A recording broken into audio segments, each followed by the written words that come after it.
Capítulo 10. Belo começo para uma vida de eremita. 4 semanas de tortura, infortúnios e doença. Ah, estes gélidos ventos e este clima do norte, não agreste, e estas estradas intransitáveis e estes médicos de província sempre tão morosos. Oh, sim, e esta ausência da humana fisionomia, e pior ainda, a sentença terrível do Kennedy de que nem pense em sair de casa antes da primavera. Radcliffe acaba de me honrar com a sua visita. Há cerca de uma semana mandou-me um par de fazões, os últimos da época. Grande velhaco. Sabe bem que não está completamente isento de culpa nesta minha doença, e era isso mesmo que eu tanto queria dizer-lhe. Mas, enfim, como poderia eu maltratar um homem que teve o gesto caridoso de passar uma hora sentado à minha cabeceira, a falar de outras coisas além de pílulas, tisanas, emplastros e sanguessugas? Foram momentos agradáveis. Estou demasiado fraco para ler, mas gostaria de fazer alguma coisa interessante. Por que não chamar a Sra. Jean para acabar de contar a história? Sou capaz de lembrar dos pontos principais até o momento onde parou. É isso. Lembro-me de que o herói tinha fugido e ninguém mais soubera nada dele durante 3 anos, e a heroína tinha casado. Vou tocar a campainha. Ela vai gostar de me ver com tanta disposição para conversar. Ainda faltam 20 minutos para o seu remédio, observou ela. Chega de remédios, retruquei. O que eu quero é... O senhor doutor disse que é para parar com os pós. Com todo prazer. Não me interrompa. Sente-se aqui ao pé de mim e nem pense em tocar nesse sem fim de frascos e frasquinhos, amargos como fel. Vá lá, tire a agulha e o novelo do bolso. Isso mesmo. E agora continue a contar a história do Sr. Radcliffe, do ponto em que a deixou até os nossos dias. Que fez ele? Foi estudar no continente e voltou transformado num cavalheiro? Ou arranjou alguma bolsa de estudo? Ou fugiu para a América e alcançou a fama à custa de exploração do país adotivo? Ou fez fortuna mais depressa pelas estradas da Inglaterra? Sabe, Sr. Lockwood, ele é bem capaz de ter feito um pouco de tudo isso, mas não posso asseverar. Como já disse, não sei como foi que enriqueceu, nem por que meios conseguiu sair da completa ignorância em que se encontrava. Mas com a sua licença, vou continuar a contar a história à minha moda, se achar que isso o distrai em vez de aborrecê-lo. Então, sente-se melhor esta manhã? Muito melhor. Ora, ainda bem. Parti com a senhorita Catherine para a Granja dos Tordos e, para minha agradável surpresa, ela se portou infinitamente melhor do que eu poderia supor. Parecia até dedicada demais ao Sr. Linton e mostrava-se extremamente afetuosa com a irmã dele. Pode bem dizer-se que não era o espinheiro que se inclinava para as madressilvas, mas as madressilvas que enlaçavam o espinheiro. Nada de concessões de parte a parte. Uma mantinha-se inflexível, os outros é que cediam. E quem pode ter mau gênio e mau humor quando não encontra oposição nem indiferença? Reparei que o Sr. Edgar morria de medo de irritá-la. Tentava disfarçar, mas assim que me ouvia repreendê-la, ouvia algum dos outros criados mostrar cara feia perante as suas ordens desabridas, era bem visível a sua preocupação, pelo modo carrancudo como nos olhava, o que nunca acontecia quando o assunto era com ele. Repreendeu-me variadas vezes pela minha insolência e chegou a dizer-me que uma punhalada não faria sofrer mais do que ver a esposa desrespeitada.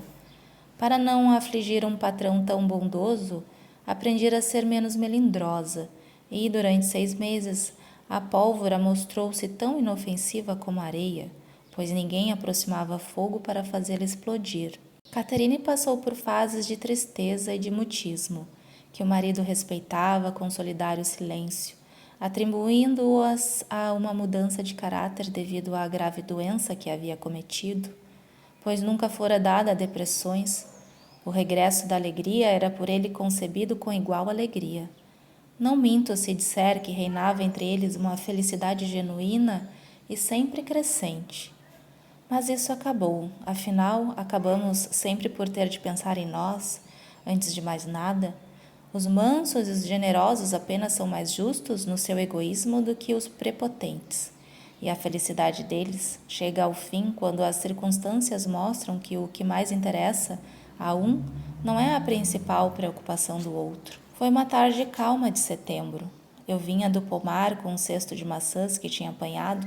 Começara a escurecer e a lua espreitava, já por cima do muro alto do pátio, criando sombras indefinidas nos recantos formados pelas inúmeras partes salientes do casarão. Posei a carga nos degraus na porta da cozinha para descansar e aproveitar ao mesmo tempo para respirar um pouco mais aquela aragem suave e perfumada. Estava de costas para a porta e olhos voltados para a lua. Então ouvi dizer atrás de mim: És tu, Nelly? Era uma voz grave com um sotaque estrangeiro. Havia algo, no entanto, no modo como pronunciar o meu nome, que a tornava familiar. Voltei-me com medo para ver quem tinha falado, pois os portões estavam fechados e não tinha visto ninguém enquanto me encaminhava para os degraus. Vi um vulto mover-se no alpendre e, ao aproximar-me, divisei um homem alto, vestido de escuro, de pele e cabelos muito escuros. Estava encostado na porta com a mão no ferrolho como se tencionasse abri-la. Quem poderá ser? Pensei. O Sr. Archal? Não, a voz não se parece com ele. Estou esperando há 1 hora, continuou a voz enquanto permaneci boquiaberta, e durante todo esse tempo reinou um silêncio de morte. Nem me atrevi a entrar. Não me reconheces? Olha, não sou nenhum estranho. Um raio de lua iluminou-lhe o rosto, faces macilentas, meio cobertas por fartas suíças negras, sobrancelhas carregadas, olhos encovados e um olhar estranho. Recordo-me bem dos olhos. Não pode ser, exclamei, levando as mãos à cabeça, sem saber se estava ou não perante uma alma deste mundo. Não pode ser. Então tu voltaste? E és mesmo tu? És mesmo? Sim, sou eu, Radcliffe, respondeu, desviando a vista e olhando para as janelas que refletiam uma miríade de luas, mas não projetavam qualquer luz de dentro. Eles estão em casa? Onde está ela? Não pareces contente em me ver, Nelly. Mas não te aflijas. Ela está aqui? Responde. Quero só ter uma palavra com tua senhora. Vai dizer-lhe que está aqui uma pessoa de Gimmerton que quer falar com ela. Que irá lhe dizer? Exclamei. Que irá lhe fazer? Se eu ainda não me refiz da surpresa, ela então vai ficar de cabeça perdida. És mesmo, Radcliffe, não és? Mas estás muito mudado. Não estou entendendo nada. Acaso te alistaste no exército? Vai levar o meu recado, respondeu ele com impaciência. Não terei sossego enquanto não fores. Levantei a aldraba e entrei, mas quando cheguei à sala onde os senhores estavam, faltou-me coragem para entrar. Por fim, arranjei uma desculpa. Perguntar-lhes se queriam que acendesse as velas e abri a porta. Estavam os dois sentados lado a lado perto da janela aberta de par em par, com as portas de tabuinhas encostadas para trás, contemplando o morro dos ventos uivantes, que se erguia altivo acima da neblina prateada, para além das árvores e dos prados e de todo o vale de Gimmerton, demarcado por uma orla de bruma, pois logo adiante da capela, como deve ter reparado, o canal vem dos pântanos, deságua num córrego que atravessa o vale. Porém, não dava para ver a nossa antiga casa, já que foi construída sobre a outra vertente.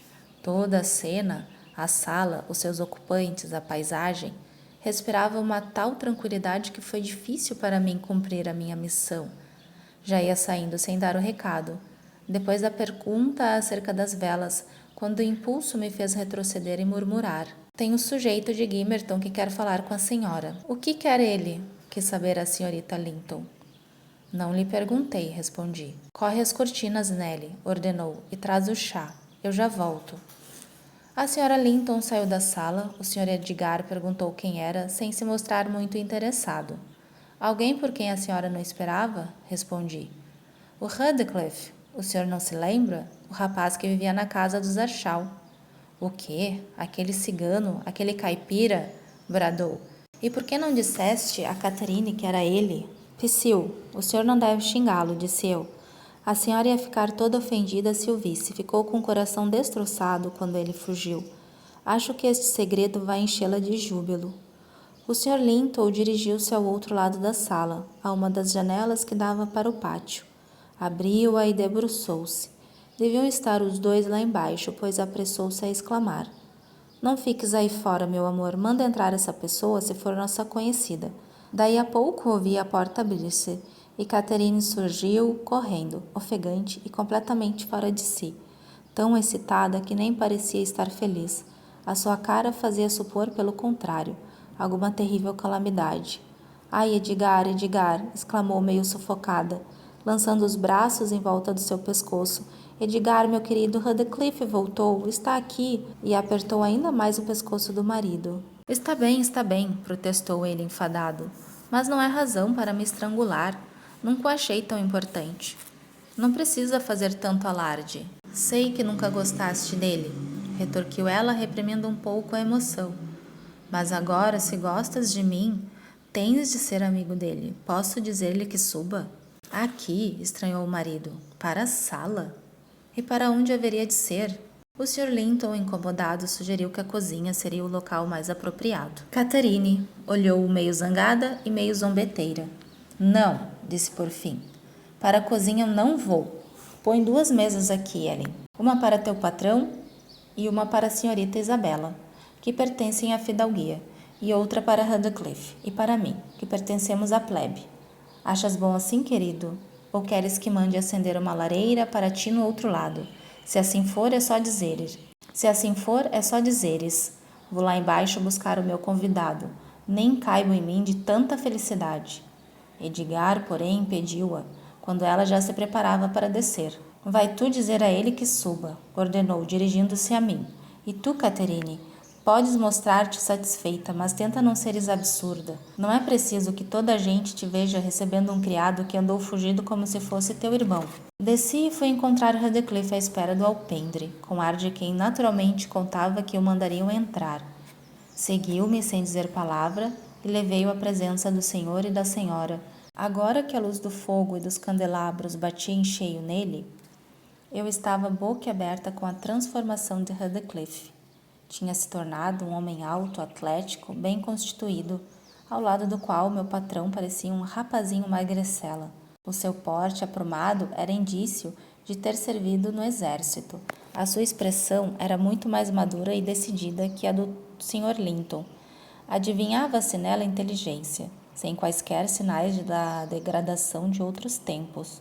Todavia, o sobrolho carregado retinha ainda uma certa ferocidade, e os olhos negros chispavam com fogo reprimido, e a postura era de grande dignidade, sem quaisquer indícios de rudeza, se bem que demasiado austera para se tornar cativante. O meu patrão estava tanto ou mais espantado do que eu. Teve um minuto de manifesta hesitação, sem saber como havia se dirigido ao caipira, como ele o chamava. Tenha bondade de sentar, disse por fim. A senhora Linton, em nome dos velhos tempos, pediu-me que o recebesse com cordialidade, e eu, naturalmente, fico sempre muito feliz quando alguma coisa lhe dá prazer. E eu também, replicou Radcliffe, especialmente se for eu o responsável. Ficarei 1 ou 2 horas com muito prazer. Sentou-se de frente a Catherine, que não tirava os olhos dele, como se temesse que ele evaporasse caso ela desviasse o olhar. Ele, por seu turno, poucas vezes levantava os olhos, apenas uma vez ou outra, e de fugida, mas era cada vez mais visível o deleite que sentia nessa troca furtiva de olhares. A felicidade recíproca que os invadia era intensa demais para dar lugar a constrangimentos. O mesmo não se passava com o Sr. Edgar, que estava lívido de contrariedade. Sentimento esse que atingiu o clímax, quando a mulher se levantou e, atravessando a sala, agarrou de novo as mãos de Radcliffe, rindo às gargalhadas, completamente fora de si. Amanhã vou julgar que tudo isso foi um sonho, exclamou. Não vou acreditar que te vi, te toquei e falei contigo uma vez mais, e tu foste tão cruel, Radcliffe. Não merecias esta recepção. Ficares 3 anos ausente, sem dares notícias e sem nunca pensares em mim? Pensei mais em ti do que tu em mim, segredou ele. Mas pouco depois ouvi dizer que tinhas casado. Enquanto fiquei esperando lá embaixo no pátio, foi este o plano que eu tracei. Ver o teu rosto de relance uma vez mais, olhando-me com surpresa e, quem sabe, falso contentamento. Depois, ajustar contas com o Hindley e, finalmente, antecipar-me ao julgamento de executar eu mesmo a minha própria sentença de morte. Mas a tua recepção tirou essas ideias da minha cabeça. Livra-te, no entanto, de ficares de cara feia da próxima vez. Não, não. Desta vez não vais me mandar embora de novo. Tiveste mesmo pena da outra vez, não tiveste? Sabes, eu tive as minhas razões. Passei por muitas provações desde que ouvi a tua voz pela última vez. E tens de me perdoar-me, pois lutei sempre pensando em ti. Catarine, a menos que queiras tomar o chá frio, peço-te o favor de vires para a mesa, interveio Linton, esforçando-se para manter o seu tom habitual e a delicadeza possível. O Sr. Radcliffe tem uma longa caminhada pela frente até onde possa pernoitar, e eu estou com sede. Catarine tomou seu lugar junto ao bule e a senhorita Isabela acorreu à sala, ao chamado da campainha. Quanto a mim, retirei-me depois de lhes ter chegado as cadeiras para a frente. A refeição não durou nem 10 minutos, e Catarine nem chegou a servir-se, incapaz de comer ou beber, fosse o que fosse. Edgar entornou o chá no pires e só bebeu 1 ou 2 goles. Naquela tarde, a visita de Radcliffe não se prolongou por mais de 1 hora. Perguntei-lhe à saída se ia para Gimmerton. Não, vou para o Morro dos Ventos Uivantes, respondeu. O Sr. Archal convidou-me esta manhã quando fui visitá-lo. O Sr. Archal o convidara. Ele fora visitá-lo. Pensei muito nessas frases depois de ele ir embora. Teria se tornado um hipócrita e voltado agora para a aldeia com alguma patifaria em mente? Dava o que pensar. Tive um pressentimento. Dizia-me o coração que era melhor ele ter ficado por onde andava. No meio da noite, fui despertada do primeiro sono pela Sra. Linton, que viera sorrateira até o meu quarto, e, sentando-se na cama, puxou meus cabelos para me acordar. Não consigo dormir, Ellen, disse como desculpa. Quero que alguém vivo me faça companhia nestas horas infelizes. O Edgar está aborrecido por eu estar feliz com uma coisa que não lhe interessa. Não abre a boca a não ser para me dizer coisas mesquinhas e idiotas. Diz que sou cruel e egoísta por querer conversar quando ele está indisposto e cheio de sono. Arranja sempre maneira de ficar indisposto com a mínima contrariedade. Teci alguns louvores a Radcliffe e o Edgar, ao ouvir-me, desatou a chorar, ou de enxaqueca ou de inveja. Então levantei-me e vim embora. E para que a senhora foi elogiar o Radcliffe ao seu marido? Observei. Quando eram pequenos não suportavam um ao outro. E aposto que Radcliffe detestaria também ouvi-lo elogiar o Sr. Edgar. A natureza humana é assim. Não fale mais dele ao seu marido, a menos que queira entrar em guerra aberta com ele. Mas não achas que é sinal de fraqueza? Prosseguiu. Eu não sou invejosa. Nunca me incomodou o brilho do cabelo louro da Isabela, nem a brancura da sua pele, nem sua elegância, nem a predileção que toda a família tem por ela. Até tu, Nelly, quando nos vê discutir, corres logo em defesa da Isabela. E eu, cedo como uma mãe, insensata, começo a chamá-la de minha querida e afagá-la até passar a birra. O irmão gosta que nos demos bem, isso me agrada. São os dois muito parecidos, uns meninos mimados que acham que o mundo gira em torno deles. Apesar de fazer suas vontades, acho que um castigo bem aplicado só lhes faria bem. Está enganada, Sra. Linton, corrigia. São eles que lhes fazem as vontades. Havia de ser o bom e o bonito se não o fizessem. E a senhora bem pode dar-se ao luxo de satisfazer alguns dos caprichos deles, desde que se antecipem a todos os seus desejos. Mas olhe que pode acabar por tropeçar em algum obstáculo intransponível para ambas as partes. E nessa altura, aqueles a quem chama fracos são bem capazes de se mostrar tão obstinados como a senhora. Então trava-se numa luta de morte. É isso que queres dizer, Nelly? Retorquiu, dando uma gargalhada. Não, ouve bem o que te digo. Tenho tanta confiança no amor do Linton que estou convencida que se o matasse ele não reagiria. Aconselhei-a a estimá-lo ainda mais por ele a amar tanto. E estimo, respondeu. Mas não é preciso chorar por uma ninharia, é uma infantilidade. Em vez de se debulhar em lágrimas por eu ter dito que o Radcliffe era agora digno do respeito de qualquer pessoa e que seria uma honra para o fidalgo mais importante da região ser seu amigo, devia ter sido ele a dizê-lo e ter até a amabilidade de se mostrar satisfeito, visto que o Radcliffe se portou de forma irrepreensível. Acho eu, apesar das razões que deve ter contra o Edgar, vai ter de se habituar ao Radcliffe. E o melhor é aprender a gostar dele. Que pensa da ida de Radcliffe para o Morro dos Ventos Uivantes? inquiri. Aparentemente muito mudado, um bom cristão, de mão amiga estendida a todos os seus inimigos. Ele explicou tudo, disse Catherine. Também fiquei intrigada como tu. Disse que foi lá para te pedir notícias minhas, pois pensava que ainda moravas lá. E o Joseph chamou Hindley, que saiu e começou a perguntar o que tinha feito e como é que tinha conseguido levar a vida, até que acabou por mandá-lo entrar. Tinha mais pessoas lá dentro, jogando cartas, e o Radcliffe juntou-se a eles.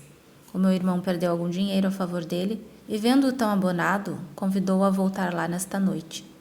Convite que ele aceitou. O Hindley não é nada cuidadoso na escolha dos amigos, e nem se deu ao trabalho de ponderar as razões que poderiam levá-lo a desconfiar de alguém, a quem torpemente ofendeu. Mas o Radcliffe garantiu-me que os motivos que levaram a reatar relações com seu antigo algoz foram o desejo de se instalar perto da granja e o apego que sente pela casa onde vivemos, e também a esperança de que eu terei, assim, mais oportunidades de visitá-lo do que se ficasse alojado em Imerton. Pretende oferecer um bom dinheiro ao meu irmão para morar no morro, e a ganância do Hindley vai sem dúvida levá-lo a aceitar. Sempre foi ávido por dinheiro, embora o que apanha com uma mão logo jogue fora com a outra. Belo lugar para um jovem se fixar, disse eu. Não receia as consequências, Sra. Linton? O meu amigo não se preocupa, respondeu de pronto. O seu espírito forte irá mantê-lo longe dos perigos. O Hindley que me preocupa um pouco, mas esse já não consegue descer mais baixo do que está. E quanto à possibilidade de violência física, vou estar preparada. O que se passou esta noite reconciliou-me com Deus e com os homens.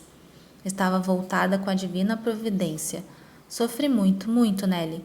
Se esta criatura com quem vivo soubesse o quanto, teria vergonha de tentar impedir o fim desse sofrimento com a sua petulância vã. Foi para poupá-lo que suportei tudo sozinha. Deixasse eu transparecer a agonia em que tantas vezes me encontrava, e ele teria aprendido a ansiar pelo seu alívio tanto quanto eu. Mas tudo isso já passou e não guardo ressentimento. Sinto-me capaz de suportar seja o que for daqui em diante. Se a mais perversa das criaturas me esbofeteasse, não só lhe daria outra face, como lhe pediria perdão por tê-la provocado. E para prová-lo, vou agora mesmo fazer as pazes com Edgar. Boa noite. Sou um anjo. E com essa lisonjeira convicção se retirou. Na manhã seguinte era bem patente o êxito da resolução em boa hora tomada. O Sr. Linton não só pusera de lado a impertinência, embora o seu espírito parecesse ainda abatido perante a exuberante vivacidade de Catherine, como não levantara objeções a que Isabela a acompanhasse nessa tarde ao Morro dos Ventos Uivantes. Catherine retribuiu-lhe a generosidade com tantas e tão calorosas manifestações de afeto e de carinho, que durante uns dias a casa parecia um paraíso, e todos, patrão e criados, usufruíam dessa perpétua felicidade. Radcliffe, ou melhor, Sr. Radcliffe, como passaria a tratá-lo, tomou a liberdade de começar a fazer algumas visitas cautelosas à Granja dos Tordos. Parecia querer avaliar até que ponto o dono da casa suportaria sua intrusão. Catherine, por seu lado, achou bem moderar as demonstrações de alegria com o que recebia. Assim, pouco a pouco, ele foi conquistando o direito de sua visita a ser esperada com naturalidade. Conservara muito da reserva que o caracterizava na adolescência, e que tão útil se revelava ao ajudá-lo a reprimir qualquer manifestação mais exuberante dos seus sentimentos. A desconfiança do meu patrão reconheceu uma calmaria, a ponto de, levado por certo acontecimento, tê-la canalizado durante algum tempo em outra direção. Essa nova fonte de preocupações surgiu com a inesperada fatalidade de Isabella Linton, quando sentiu-se súbita e irresistivelmente atraída pelo visitante que o Sr. Edgar tão a contragosto tolerava. Ela era nessa altura uma encantadora jovem, de 18 anos, infantil nas atitudes, mas senhora de um espírito e sentimentos igualmente vivos, e de um temperamento aceso até demais quando a irritavam. O irmão, que a amava com grande ternura, ficou apavorado com essa inclinação tão absurda, além da degradação social proveniente da união com um homem sem nome e da possibilidade de os seus bens, por falta de um herdeiro homem, poderem ir parar às mãos de Radcliffe. Edgar era suficientemente inteligente para perceber as intenções de Radcliffe e permaneceria inalterável. E como temia essa mente, provocava nele sentimentos de revolta. e todo ele se retraía só de pensar em entregar Isabela à guarda de tal homem. Mais se retrairia ainda se soubesse que a afeição dela nascera sem ser solicitada e não despertava no objeto amado reciprocidade de sentimentos. É que no momento em que descobriu a sua existência, logo atribuiu a culpa à má fé de Radcliffe. Já todos havíamos reparado há algum tempo que a senhorita Linton andava a remoer alguma, mostrava-se irritada e enfadada, e passava a vida a implicar com Catherine, com o risco iminente de esgotar sua paciência, em geral já muito limitada. Começamos por desculpá-la, atribuindo seu comportamento à falta de saúde, pois mirrava e definhava dia a dia. Até que um dia a sua impertinência atingiu os limites. Recusou-se a tomar o café da manhã, queixando-se de que os criados não faziam nada do que ela mandava. A senhora tratava como se ela não existisse, e Edgar a ignorava, apontando ainda que tinha apanhado uma gripe por termos deixado as portas abertas e o fogo apagado só para a humilharmos. E mais uma centena de outras faltas igualmente frívolas, pois então que a senhorita Linton, peremptória, insistiu para que fosse para a cama e, retalhando, ameaçou que ia mandar chamar o médico. Mal ouviu o nome do Dr. Kennedy, afirmou sem demora que estava de perfeita saúde e que era apenas a rispidez de Catherine que a punha triste e mal-humorada.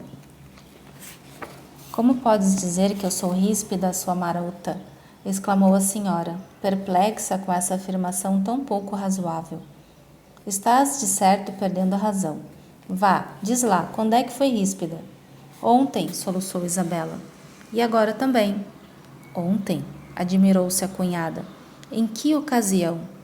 Durante o nosso passeio pela charneca. Mandaste que eu fosse dar uma volta por onde quisesse enquanto tu foste passear com o Sr. Radcliffe. E é isso que chamas ser ríspida? Disse Catherine a rir. Não tive a intenção de me ver livre de ti. Para mim, tanto fazia estares ali ou não.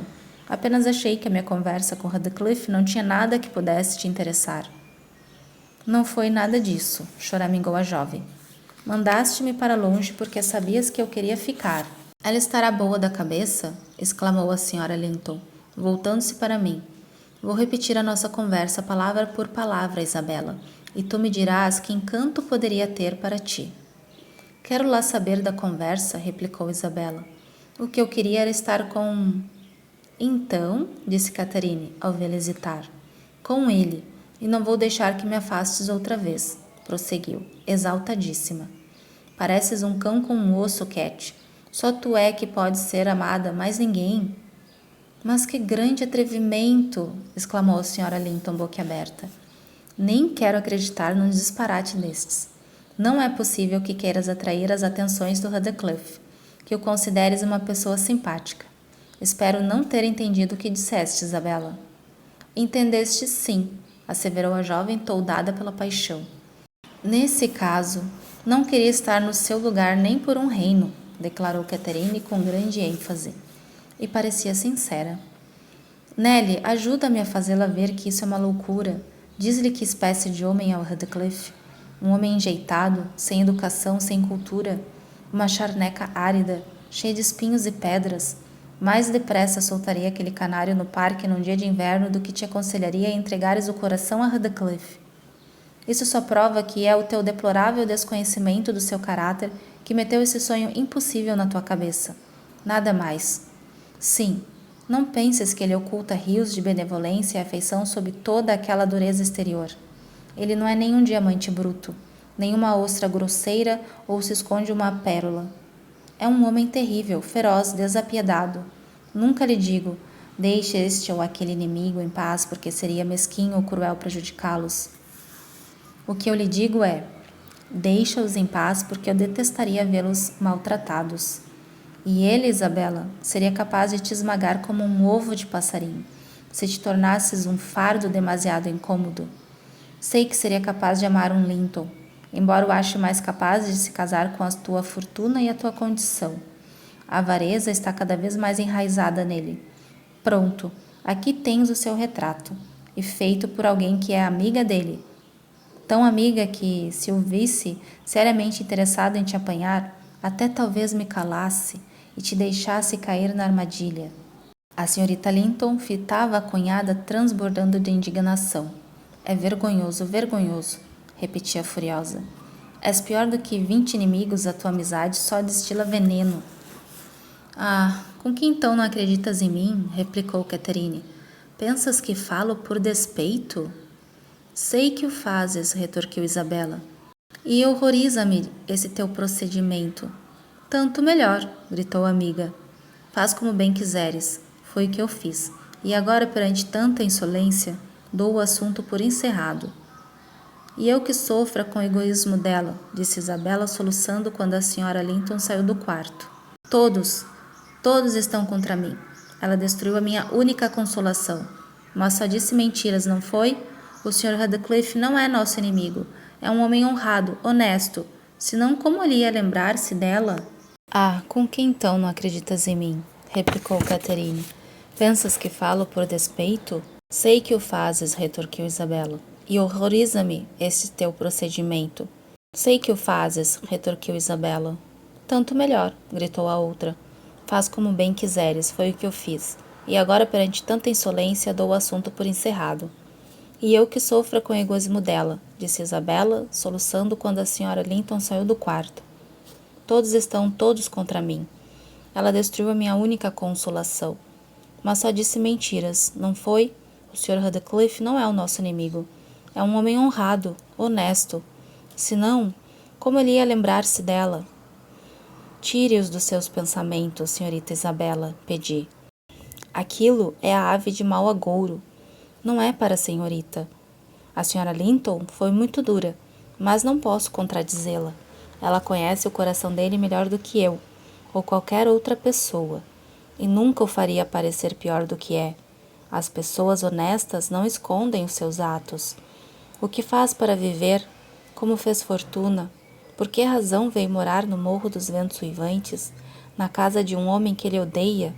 Ouvi dizer que o Sr. Archal está cada vez pior desde que ele chegou. Passam a noite inteira jogando, e Hindley já hipotecou a propriedade. Não faz mais nada senão comer e jogar. Foi o que ouvi dizer a semana passada. Quem me disse foi o Joseph, quando o encontrei em Gimmerton. Nelly, disse ele, vamos ter a polícia lá em casa para ver investigações por causa das brigas. Houve um que ficou quase sem dedo e o outro que sangrava que nem um vitelo. Sabes que mais? Quem devia ir preso era o patrão, mas esse tem tanto medo do banco, dos réus ou dos juízes, como se Pedro Paulo João Mateus ou outro qualquer. Parece até que gosta que faz por isso. Aquele Radcliffe virou um belo espertalhão, capaz de rir como ninguém de uma boa piada. Quando vai à granja, ele não vos conta a vidinha regalada que leva entre nós? Ora, escuta. Levanta-se ao pôr do sol e daí para frente é só jogar dados e beber de janelas fechadas e velas acesas, até que o meio-dia do outro dia.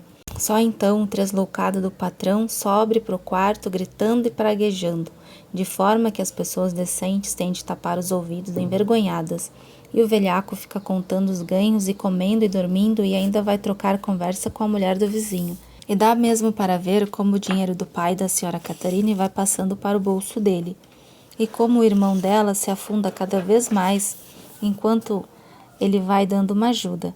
Sabe, menina, o Joseph é um velho rabugento, mas não é nenhum mentiroso. E se o que ele diz do Radcliffe é verdade, a menina não vai querer um marido assim, vai? Estás de concluir com eles, Ellen, replicou Isabela. Não vou dar ouvidos às tuas calúnias. Deve ser bem grande a tua malevolência, para quereres me convencer de que não existe felicidade neste mundo. Se ela teria se curado sozinha dessa fantasia ou se teimaria em dar-lhe continuidade, isso não sei, pois teve bem pouco tempo para pensar no assunto. No dia seguinte, houve um julgamento na cidade mais próxima, e o meu patrão teve de comparecer. Sabendo da ausência, o Sr. Radcliffe veio mais cedo que o de costume. Catherine e Isabela estavam na biblioteca, ainda zangadas uma com a outra, mas em silêncio. Esta última preocupada com a sua recente indiscrição ao revelar, num fugaz acesso de paixão, os seus sentimentos mais secretos. A primeira, depois de muito pensar no sucedido, deveras ofendida com a sua companheira, E, se agora tinha vontade de rir de tanta petulância, não queria dar essa impressão a outra. Riu de fato, mas foi quando viu Radcliffe passar junto da janela. Eu estava varrendo a lareira e reparei no sorriso malicioso que aflorou em seus lábios. Isabela, absorta nos seus pensamentos ou na leitura, não se mexeu até a porta abrir, quando já era tarde demais para tentar escapar, o que de bom grado teria feito se tivesse tido a oportunidade. Entra, ainda bem que vieste, exclamou a senhora alegremente. Isabela, absorta nos seus pensamentos ou na leitura, não se mexeu até a porta abrir, quando já era tarde demais para tentar escapar, o que de bom grado teria feito se tivesse tido a oportunidade. Entra, ainda bem que vieste, exclamou a senhora alegremente, puxando uma cadeira para junto do fogo. Aqui estão duas almas muito tristes à espera de uma terceira que venha derreter o gelo entre elas. E tu és precisamente quem nós escolheríamos. Sabes, Radcliffe, vou ter a honra de te apresentar alguém que te estima ainda mais do que eu própria. Espero que te sintas lisonjeado. Não é a Nelly. Não olhes para ela.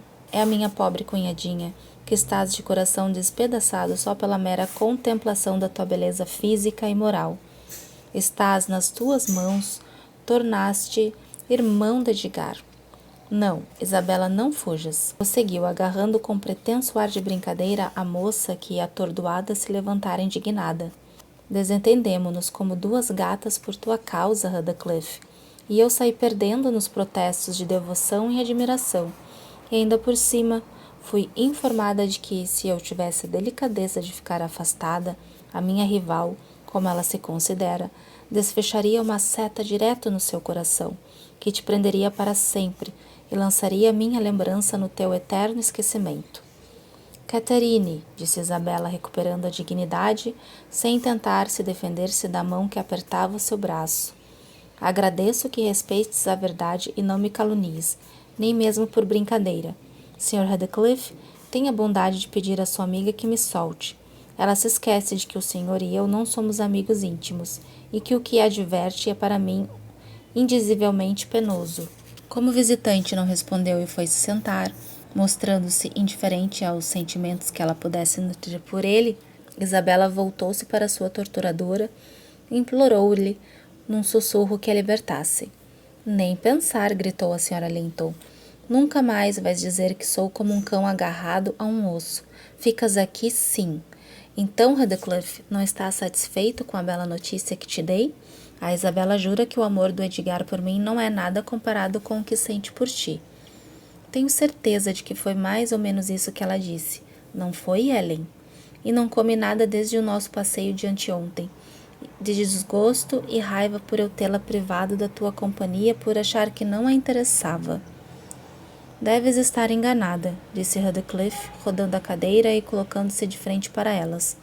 Seja como for, neste momento só deseja estar longe de mim. E fitou, demoradamente, o objeto do seu discurso, como se tratasse de algum bicho estranho e nojento, como centopeia das Índias, por exemplo, que a curiosidade nos leva a fixar, apesar da aversão que provoca. A pobrezinha não aguentou mais. As suas faces empalideceram e ruborizaram, sucessivamente.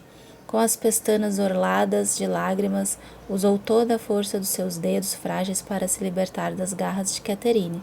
Percebendo, porém, que mal afastava um dedo do braço, logo outro se cravava, e que não era capaz de soltar todos ao mesmo tempo. Começou a usar as unhas, que, afiadas como eram, não tardaram a ornamentar a opressora com profundos vergões vermelhos semicirculares. Mas ela é uma fera, exclamou a senhora Linton, soltando-a, sacudindo a mão dolorida. Desaparece daqui, pelo amor de Deus, e que eu não torne a ver essa sua cara de víbora. Que tolice mostrar-lhe as tuas garras. Não vês a que conclusão ele vai chegar? Cuidado, Radcliffe. Olha que são armas mortíferas. Cuidado com os teus olhos.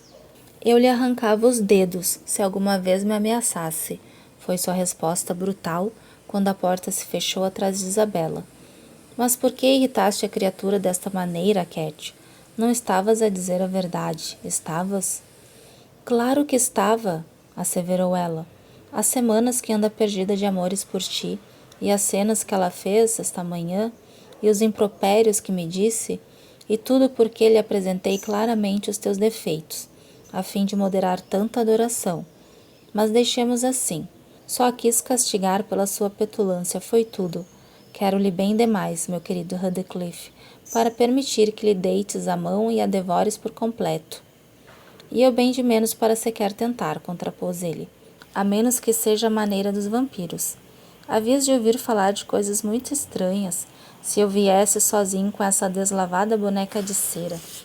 A menos estranha seria pintar-lhe sobre a pele branca as cores do arco-íris, e pôr-lhes aqueles olhos azuis todos pretos. Sim, sim, dia não, parecem-se detestavelmente com os de Edgar. Deliciosamente queres tu dizer, observou Catherine. São uns olhos de pomba, uns olhos de anjo. Ela é herdeira do irmão, não é? Perguntou ele após um breve silêncio. Devia custar-me admitir tal coisa, respondeu Catherine. Meia dúzia de sobrinhos hão de dar-lhe cabo do título, se Deus quiser. Esquece esse assunto por agora. Estás a mostrar-te demasiado interessado na fortuna do teu vizinho. Lembra-te de que a fortuna desse vizinho é minha. Se fosse minha, também não deixaria de ser, atalhou Radcliffe. No entanto, a Isabella Linton pode ser parva, mas não é louca. Em resumo, o melhor é esquecermos o assunto, como sugeriste. E foi o que fizeram, pelo menos nas palavras. No tocante, a Catherine provavelmente também no pensamento. Quanto ao outro, estou certa de que pensou nisso muitas vezes ao longo da tarde. Via-o sorrir interiormente, um sorriso que mais se assemelhava a um esgar, e mergulhar em ominosa meditação sempre que a Sra. Linton se ausentava da sala. Tomei a decisão de vigiar todos os seus movimentos. O meu coração pendia invariavelmente mais para o lado do patrão do que de Catherine. E com razão, pensava eu, pois ele era bondoso, digno de confiança e honrado, ao passo que ela, bem, não se pode dizer que ela fosse o oposto, mas parecia permitir-se tantas liberdades que eu confiava muito pouco nos seus princípios e simpatizava ainda menos com seu feitio. O meu maior desejo era que acontecesse alguma coisa que libertasse pacificamente tanto o Morro dos Ventos Uivantes como a Granja das Garras do Sr. Radcliffe, e tudo voltasse a ser como era antes. As suas visitas eram para mim um constante pesadelo. E desconfio também para o meu patrão. A presença dele no morro era uma afronta inconcebível. Parecia que Deus tinha abandonado a ovelha tresmalhada aos seus próprios erros, e eu via uma fera solta, interpondo-se entre a ovelha e o redil, à espera de uma oportunidade para atacá-la e destruí-la.